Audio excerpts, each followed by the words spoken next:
Bonjour, Isabelle Andro. Alors, votre différence, un fardeau ou un cadeau? Déjà, ce que j'ai envie d'établir comme base, c'est que le fait de se sentir différent est commun à tous. On se sent tous plus ou moins différents. Simplement, c'est plus prononcé pour certaines personnes. Et ça a été mon cas.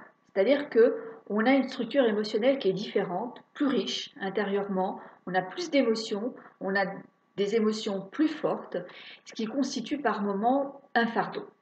Alors comment est-ce qu'on peut réussir à vivre cette différence, ce monde intérieur plus riche et ces émotions plus fortes, comme un cadeau? Comment c'est possible de vivre ça comme moi je le vis depuis déjà quelques années?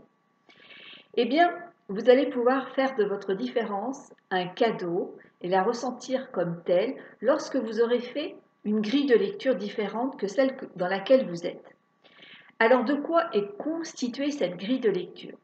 Tout simplement de tous les atouts et de toutes les qualités que constitue votre sensibilité particulière. Votre structure émotionnelle fait de vous, en général, quelqu'un de plus empathique que la moyenne. Vous avez très probablement aussi beaucoup d'idées, de l'imagination, de la curiosité. Nous sommes aussi, lorsque nous sommes particulièrement sensibles, enclins à aller vers l'inconnu. Nous aimons ouvrir des nouvelles portes. L'innovation est quelque chose qui nous plaît beaucoup. Tout ça sont de réelles qualités. Il y en a plein d'autres que je ne peux pas vous énumérer maintenant, mais faites déjà cette première grille de lecture, mettez-la noir sur blanc et vous allez tout de suite ressentir un soulagement. Ça va vous aider à comprendre que votre différence est un atout pour vous et un atout pour ce monde.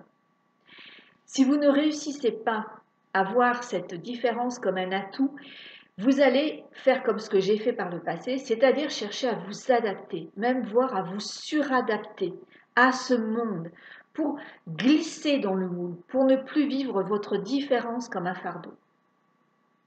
Et lorsqu'on commence à se suradapter, à se surinvestir dans des attitudes qui ne sont pas les nôtres, à vouloir avoir une perception qui ne nous correspond pas, eh bien nous allons nous perdre. Et lorsque nous-mêmes nous perdons, forcément c'est un poids, c'est pas quelque chose qui va nous amener vers de l'épanouissement. Nos proches aussi ne vont pas bénéficier de ce basculement. Et le monde dans lequel aussi ne va pas bénéficier du fait que nous nous sommes perdus. Parce qu'il va devenir orphelin de nos propres talents. Nous aussi, on va devenir orphelin de notre talent, de notre authenticité, notre entourage également, et ce monde. Donc revenez très vite à cette notion de bénédiction, à cette notion de cadeau. Faites votre grille de lecture noir sur blanc. Si vous désirez aller plus loin, demandez votre séance découverte. Elle est offerte, elle est de 30 minutes et nous pourrons ensemble voir votre situation et je pourrai vous donner des pistes d'amélioration. Merci de votre belle écoute, c'était Isabelle Andro.